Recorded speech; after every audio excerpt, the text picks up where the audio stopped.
એટલા બધા મરસા હે એ મરચાની પંચાયત મૂકોની ખાવા આવની શનિવાર તો હું બનાવ્યું ઈ તો પૂછો પેલા. એ ખબર જ છે, દેખાતું જ આવે છે. અડદની દાળ ને બાજરાના રોટલા. ના હાર ઘઉંની રોટલી બનાવી છે.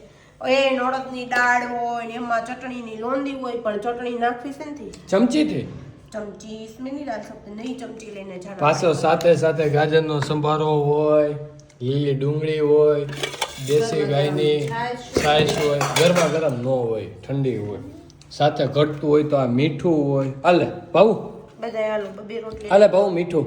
હા એ નાખશું આપણે. હા તો ચાલો મિત્રો, આજે આવી જાઓ અમારી ઘરે અડદની દાળ ખાવા માટે. કોને અડદની દાળ ભાવે છે?